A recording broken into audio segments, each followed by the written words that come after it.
Olá, começa agora o TVTST, o programa do Tribunal Superior do Trabalho. E você vai ver hoje herdeiros de um ex-tesoureiro do Banco do Brasil que passou a sofrer de pânico após sequestro vão receber indenização por dano moral. A decisão é da seção 1 de dissídios individuais. Sétima turma decide que diarista que trabalhou por 12 anos na mesma casa tem direito a vínculo empregatício.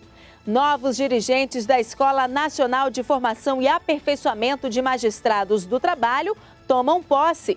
Empresa é absolvida de multa por não conseguir preencher cota de pessoas com deficiência. Saiba na reportagem especial como funciona essa regra. Tudo isso e muito mais. O TVTST já começou.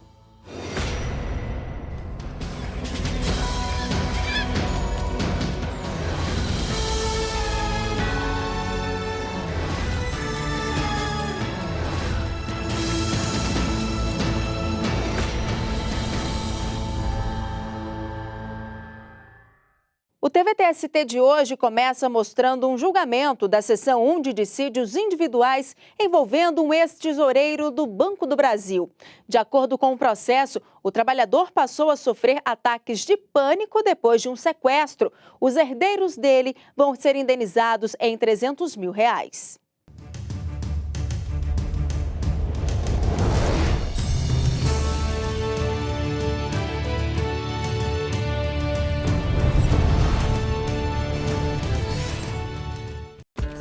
O caso aconteceu na Bahia. Tempos depois do sequestro, os herdeiros do tesoureiro entraram com ação na Justiça do Trabalho pedindo pagamento de indenização. O trabalhador foi sequestrado em via pública e levado para a própria residência, onde ficou em cárcere privado com a mulher e os filhos. No outro dia, foi obrigado a ir até a agência onde trabalhava e abrir o cofre para que os sequestradores levassem o dinheiro. Depois disso, acabou desenvolvendo ansiedade e depressão com episódios de ataque de pânico. Ao analisar o caso, o Tribunal Regional do Trabalho da Bahia entendeu que houve responsabilidade do banco pela falta de segurança na agência. Para o TRT, o fato de o trabalhador ser o tesoureiro e a falta de um bom sistema de segurança resultaram no sequestro do empregado e no afastamento do serviço por invalidez. A indenização foi fixada em mais de R$400 mil. A quarta turma do Tribunal Superior do Trabalho manteve o mesmo entendimento do regional. Mas na seção 1 de dissídios individuais do TST, o valor da condenação foi mudado. Inicialmente, o relator, ministro Renato de Lacerda Paiva, havia fixado um valor de R$150 mil, mas o ministro Lélio Bentes sugeriu a elevação da quantia. Quer me parecer que esse caso seja pela gravidade da situação que submetido o empregado, que envolveu sequestro, ameaça, inclusive, como bem ressalta o relator, sequestro com ameaças constantes de morte. Durante o período em que sequestrado, ele e a família eram ameaçados constantemente de morte. Seja pelas consequências daí advindas, de caráter permanente e irreversível, alcançando não apenas a capacidade elaborativa, mas a capacidade de convívio social do reclamante, que me pareceu que o critério mais adequado pela proximidade dos fatos seria aquele consagrado pelo ministro Maurício Godinho no seu precedente, ou seja, a fixação de uma indenização por danos morais da ordem de R$300 mil. O relator concordou com o ministro Lélio Bentes. Eu fiz a correção do valor fixado pelo Acordo Regional em novembro de 2003 e cheguei a um valor de R$500 mil, 500 e poucos mil. De modo que, em razão dessa questão, também considerando que o reclamante já faleceu, nós não sabemos até se foi decorrente desta, eu vejo aqui na autuação que é espólio de Assis Maria de Souza, eu estaria propenso a acolher a divergência do ministro Lélio. R$300. Mas na data de hoje, ou seja, a correção seria daqui para frente. Por unanimidade, os ministros da SDI1 condenaram o Banco do Brasil ao pagamento de R$300 mil de indenização aos herdeiros do ex-tesoureiro. Oséias passou por uma situação parecida. Ele foi rendido por assaltantes e obrigado a seguir com eles no próprio carro. Depois de uma troca de tiros com policiais, conseguiu escapar. Mas o trauma permanece. Até hoje, eu tenho trauma. Já não fico dentro do carro assim mais de 2 minutos, 3 minutos. Eu, antes de entrar no carro hoje, isso é um lado positivo. Eu sempre olho aos arredores para entrar no carro e o lado ruim é esse, eu não fico dentro do veículo muito tempo, né? Parado, com ele parado. No Paraná, uma empresa de call center foi condenada pela 6ª turma do TST a pagar indenização por dano moral a uma operadora de telemarketing. Ela teve o e-mail pessoal invadido pela supervisora e ainda foi vítima de chacota do chefe em uma rede social. Durante o expediente, uma pausa para dar aquela olhadinha nas redes sociais parece quase irresistível. Mas quando a gente para dar uma olhada, porque ninguém é de ferro, né? Acaba olhando, né?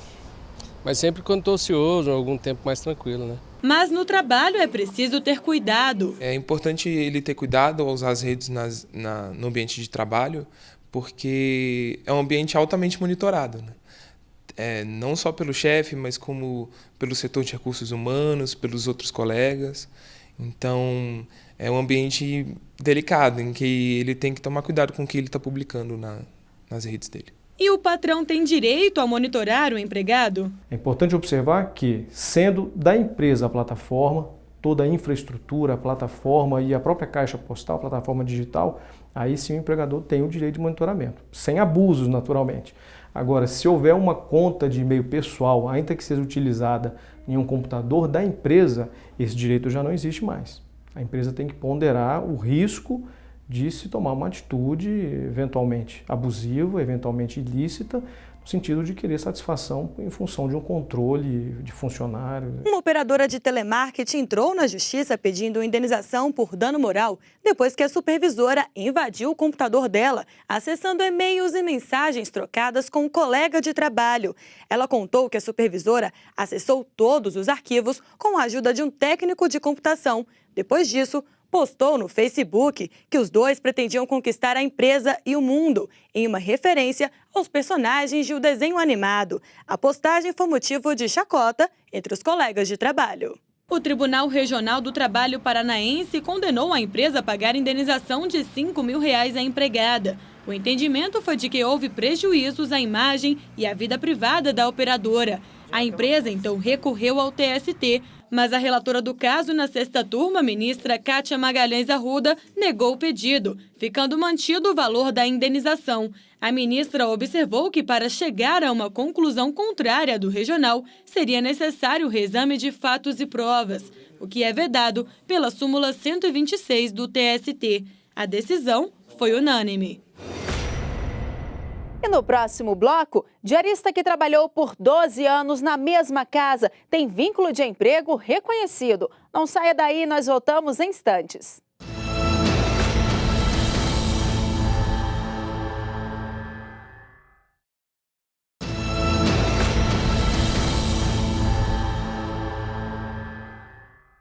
A 7ª turma do TST reconheceu vínculo de emprego de uma diarista que trabalhou por 12 anos na mesma casa. A decisão foi unânime. Veja como foi o julgamento do caso.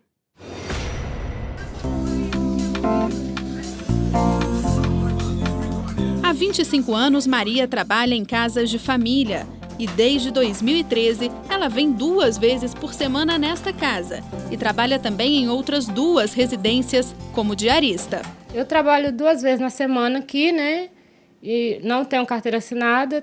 Todas as vezes que eu venho, no final do dia, ela acerta comigo. Mas há casos em que esse serviço pode caracterizar vínculo de emprego, com direito à carteira de trabalho assinada e benefícios como FGTS, férias e 13º salário. No Rio de Janeiro, uma diarista trabalhou 3 vezes por semana durante 12 anos em uma residência. Ela decidiu recorrer à justiça, pedindo o reconhecimento do vínculo de emprego durante o período trabalhado. Em primeira e segunda instâncias, o pedido foi negado. O entendimento foi de que não ficou configurada a prestação de serviço contínuo. A trabalhadora recorreu ao TST, que mudou a decisão. O entendimento da 7ª turma foi de que a legislação define o empregado doméstico como o profissional que presta serviço no âmbito residencial de forma contínua, sem finalidade lucrativa, a fim de suprir necessidades domésticas permanentes. Sendo assim, não há como classificar como simples diarista alguém que trabalhou em uma residência por mais de uma década. Por unanimidade, a turma determinou que a trabalhadora seja enquadrada na lei que regulamenta a profissão dos empregados domésticos e que o processo seja devolvido à vara de origem para análise dos pedidos referentes à relação de emprego. Como as duas decisões, tanto de primeira quanto de segunda instâncias, foram desfavoráveis à trabalhadora, não houve a discussão sobre os direitos trabalhistas decorrentes do reconhecimento de vínculo. Então, o processo volta à primeira instância para que agora, em o TST definindo o que é vínculo de emprego doméstico, ele analisa os demais pedidos da reclamação trabalhista. Aí nós vamos ter salários, férias, 13º, enfim, todos esses elementos que caracterizam a relação de emprego. E essa notícia teve grande repercussão na página do TST no Facebook. Foram mais de 4.500 compartilhamentos e quase 300 comentários. Alexia escreveu: acho mais do que justo. Para ela, o único requisito que faltou, no caso, foi a habitualidade, que ainda é tema de discussão nos tribunais. O Johnny acha que o reconhecimento para quem prestar serviço por mais de uma década é o mínimo. E você? Qual é a sua opinião sobre essa e outras decisões do tribunal? Curta a página do TST no Facebook e deixe o seu comentário. Acesse facebook.com/TSTJus. E veja outras notícias que também marcaram a semana. O presidente do Tribunal Superior do Trabalho, o ministro Barros Levenhagen, participou de uma audiência pública no Senado Federal sobre terceirização de mão de obra. O debate ocorreu na Comissão de Direitos Humanos e Legislação Participativa. Durante a audiência, o presidente do TST fez um histórico da terceirização sobre o projeto de lei que regulamenta a atividade já aprovado pela Câmara dos Deputados. O ministro afirmou que o parlamento deve buscar uma regulamentação equilibrada e citou alguns possíveis aperfeiçoamentos, como o percentual máximo para a contratação de terceirizados e a isonomia entre empregados efetivos e prestadores de serviço. Se de todo não for possível manter o mesmo salário, o mesmo salário, se poderia cogitar que o terceirizado ele receberia o mesmo piso salarial da convenção coletiva firmada pela contratante com o sindicato correspondente, para manter aquele grande princípio da isonomia constitucional. Posso adiantar a Vossa Excelência que, enquanto a súmula 331 estiver em vigor, ela será aplicada. O Corregedor-Geral da Justiça do Trabalho, o ministro Brito Pereira, realizou correição no Tribunal Regional do Trabalho da 8ª Região, que abrange o Pará e o Amapá. Na visita, o corregedor verificou o andamento dos processos e as condições e peculiaridades do trabalho na região. O ministro também visitou a Escola Judicial do TRT e participou de audiências com o público.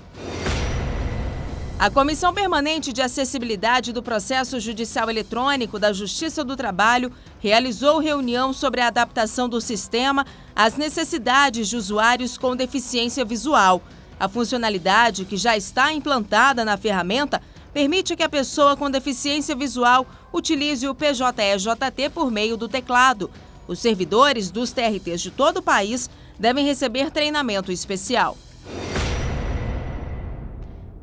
Gestores da Comissão Nacional de Erradicação do Trabalho Infantil se reuniram no TST para discutir ações da Justiça do Trabalho de combate à exploração de mão de obra de crianças e adolescentes. Veja como foi o encontro. Durante todo o dia, os desembargadores que representam cada um dos 24 tribunais regionais do trabalho ouviram e também fizeram sugestões sobre ações que podem ser implantadas para reduzir o trabalho infantil no país. Um dos gestores nacionais, o juiz Marcos Neves Fava, demonstrou preocupação com o projeto de lei que está na Comissão de Constituição e Justiça da Câmara dos Deputados, que prevê a redução da idade mínima para o trabalho na infância, que hoje é de 14 anos para aprendizes. Estamos montando um parecer, uma nota técnica sobre este assunto, inclusive destacando no que isto violaria a Convenção da OIT sobre idade mínima, da qual o Brasil é signatário, para favorecer e facilitar o convencimento dos integrantes da CCJ. O Poder Judiciário, a Justiça do Trabalho, vem dando a sua contribuição com o programa aqui de combate ao trabalho infantil, e o Judiciário Trabalhista já também tem sinalizado que vai influenciar em políticas públicas, Os municípios que não cumpram o que a legislação determina já estão sendo acionados pelo Ministério Público do Trabalho, e estamos vendo condenações da Justiça do Trabalho para que o prefeito, para que o gestor público implemente aquelas medidas que já estão na legislação e ele tem a obrigação de implementá-las. Na reunião dos gestores regionais, os participantes assistiram a uma palestra do titular da Coordenadoria da Infância e da Juventude do Ministério Público do Trabalho, o procurador Rafael Dias Marques. Ele falou sobre os critérios e princípios para autorizar crianças a trabalharem em manifestações artísticas, já que a Constituição Federal, no artigo 7º, proíbe qualquer tipo de trabalho para crianças e adolescentes, salvo na condição de aprendizes. Essa permissão é excepcional, em primeiro lugar, como o próprio nome sugere, é algo que não pode ser entendido como regra geral. E além dela ser excepcional, ela deve ser autorizada por um juiz do trabalho e, além disso, deve ser clausulada no sentido de prever inúmeras proteções que devem afastar os riscos naturais de um trabalho para o desenvolvimento biopsicossocial da criança e adolescente. Para trocar experiências e discutir ações a serem desenvolvidas dentro do programa de combate ao trabalho infantil, os gestores regionais se reuniram em grupos por região econômica e mostraram o que vão fazer em cada um dos tribunais. Foram muitas as ações propostas, como, por exemplo, a atuação em rede com conselhos tutelares, Ministério Público do Trabalho, entidades e organizações não governamentais, com a capacitação desses parceiros, a formalização de pedido para inclusão no currículo escolar de disciplinas sobre o combate ao trabalho infantil, a criação de uma semana inteira de atividades sobre o assunto, o trabalho infantil, roda de conversa com a imprensa, mobilização e realização de caminhada para chamar a atenção da sociedade para o problema, interiorização das medidas com o envolvimento de juízes e promotores locais para a difusão de ações do programa.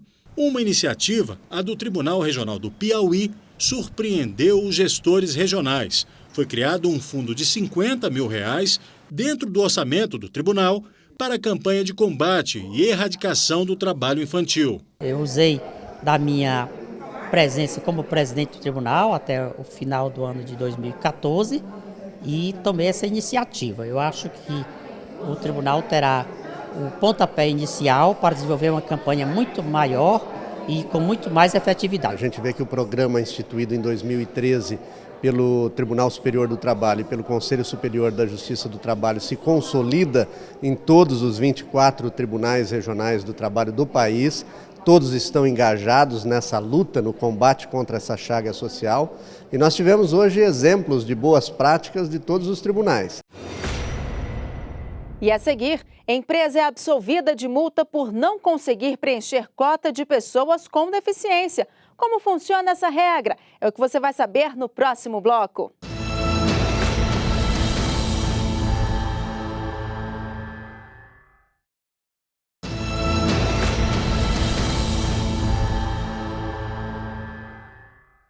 A nova direção da ENAMAT, a Escola Nacional de Formação e Aperfeiçoamento de Magistrados do Trabalho, tomou posse no TST. Na mesma solenidade, também foram empossados os integrantes do Conselho Consultivo. A cerimônia de posse ocorreu em sessão extraordinária do Tribunal Pleno. Antes da sucessão do cargo, o ministro João Oreste Dallazen fez um rápido balanço dos 2 anos em que esteve à frente da Escola Nacional de Formação e Aperfeiçoamento de Magistrados do Trabalho. Uma escola judicial constitui um permanente e encantador desafio.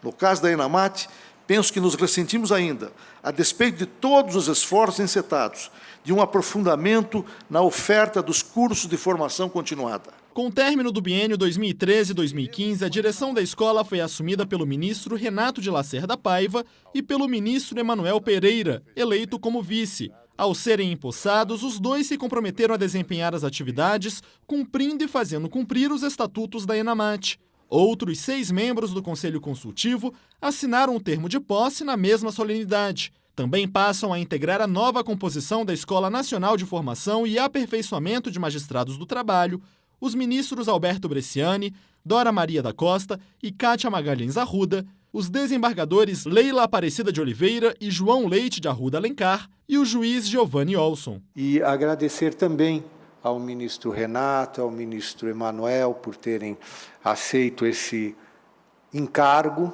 também cumprimentar a toda a nova direção da ENAMAT, desejando realmente um profícuo trabalho. A escola, que já formou 1.169 alunos, o equivalente a 41% da magistratura trabalhista de primeira instância, nos 18 cursos de formação inicial e continuada, será coordenada pela nova direção de 9 de abril deste ano a 26 de fevereiro de 2016. Para o novo diretor, que foi aprovado em primeiro lugar em concurso da magistratura da 2ª Região e teve a oportunidade de implementar o primeiro curso de formação de magistrados, também na 2ª Região, esse é um momento muito especial. Quis o destino que quase 20 anos depois, por escolha e referendo desse tribunal, eu voltasse a dirigir não mais uma incipiente escola judicial, mas a mais importante e estruturada escola de magistrados do país. Toda empresa com 100 ou mais empregados é obrigada a preencher de 2% a 5% dos cargos com pessoas portadoras de deficiência. É o que diz a Lei 8.213 de 91. A 2ª turma do TST julgou recentemente um processo em que uma empresa alagoana não conseguiu preencher a cota, mas foi absolvida. Como a lei foi aplicada nesse caso? Qual o entendimento dos ministros? É o que você confere na reportagem especial.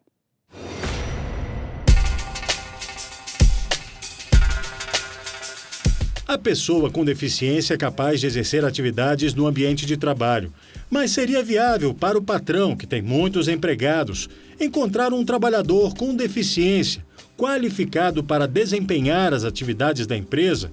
Charles, de 24 anos, começou a graduação em designer de moda, um desenhista dos bons.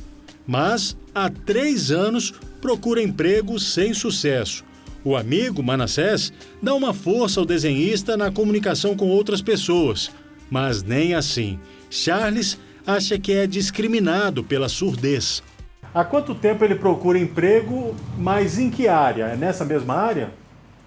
Bem, ele está procurando emprego já faz 3 anos que ele procura e principalmente, inicialmente ele quer trabalhar assim com a moda, né? Mas caso surja um outro lugar, ele pode sim trabalhar. Mas a princípio seria com o ramo da moda. Uma lei brasileira 8.213 de 1991, no artigo 93, dispõe sobre a contratação de pessoas com deficiência quando a empresa tiver 100 ou mais empregados. A partir do aumento do número de trabalhadores, existe obrigatoriedade também de um percentual maior de contratados nessas condições. Uma pesquisa recente da Associação Brasileira de Recursos Humanos mostra que 81% das empresas que contratam pessoas com deficiência o fazem apenas para cumprir a lei. Outros 4% reconhecem que acreditam no potencial do trabalhador. E uma terceira parcela, 12%, disse que contrata independentemente da obrigatoriedade. Infelizmente, quando a gente tem simplesmente uma lei que obriga a fazer algo e a gente não percebe ali meios de facilitar esse processo, as empresas acabam buscando o caminho mais fácil. E o caminho mais fácil é simplesmente, muitas vezes, criar uma vaga específica ou dar um serviço estritamente operacional. porque ela quer ter o mínimo de trabalho possível. Uma empresa de Maceió que tinha 470 empregados foi denunciada por não ter no quadro pessoas com deficiência. Para cumprir a lei, a empresa deveria ter pelo menos 15 empregados com deficiência ou reabilitados. Mas, numa inspeção, os auditores do trabalho confirmaram que não havia no quadro da empresa nenhum trabalhador com deficiência, motivo que levou o fiscal a lavrar um auto de infração e aplicar uma multa. A empresa justificou que, apesar dos esforços, não conseguiu encontrar trabalhadores com deficiência que estivessem interessados nas vagas disponíveis. A 7ª Vara do Trabalho de Maceió manteve a multa. Já o Tribunal Regional do Trabalho da 19ª Região afastou a penalidade por entender que a empresa conseguiu provar que fez o que devia para cumprir a lei. Em recurso da União ao TST, a 2ª turma da Corte não acolheu o pedido. A ministra Adelaide Miranda abriu divergência, mas ficou vencida. Essa minha divergência, porque essa é uma questão bem limite. O setor empresarial, muitas vezes ele se depara mesmo com esse problema. Agora, tem a ver também com a forma em que foi retratado nos autos, né? Estamos em sede extraordinária. Eu mantenho meu voto com a devida vênia do Dr. Guilherme e coloco para vocês. O relator do processo, o ministro José Roberto Freire Pimenta, justificou o não conhecimento do recurso da União. Não há como se concluir com todas as vênias que houve violação ou descumprimento do artigo 93. Agora, não se trata de simplesmente abrir a possibilidade do não cumprimento desse artigo, mas no caso concreto aqui, a conclusão regional é nesse sentido, eu considero difícil ultrapassar essa premissa. A decisão favorável à empresa foi por maioria de votos. E vamos saber agora quais são os destaques da próxima edição do Jornada, programa produzido pelo TST em parceria com os 24 TRTs. Quem traz os detalhes é a editora e apresentadora Carolina Sete. Olá, Carolina. Olá, Ana Amélia. Por ocasião do Dia Nacional em Memória das Vítimas de Acidentes e de Doenças do Trabalho, em 28 de abril, o Jornada deu início a uma série de 3 reportagens especiais. No programa dessa semana, vamos exibir a 2ª reportagem da série. Nossas equipes no Pará, em Brasília e em Sergipe foram conhecer familiares de pessoas que morreram vítimas de acidentes de trabalho. No quadro Direitos e Deveres, as dúvidas trabalhistas do dono do Lava Jato e do lavador de carros são respondidas por um magistrado de Betim, em Minas Gerais. Direto da Bahia, uma condenação por dano moral coletivo resultou em mais saúde para as mulheres da cidade de Bom Jesus da Lapa, na região oeste do estado. É que R$215 mil foram convertidos para a compra de equipamentos de mamografia e ultrassom. No quadro Memória JT, faremos uma viagem até 1941. Neste ano, em 1º de maio, a Justiça do Trabalho foi oficialmente instalada no Brasil. E no quadro Meu Trabalho é uma Arte, vamos conhecer o ofício de um artista plástico que retira a matéria-prima para fabricar suas peças artesanais de um ferro velho. Tudo isso e muito mais no Jornada, que está imperdível. E o TV TST termina aqui, mas você pode continuar acompanhando as notícias do Tribunal Superior do Trabalho pelas redes sociais e pelo site tst.jus.br. Obrigada pela companhia e até o próximo programa.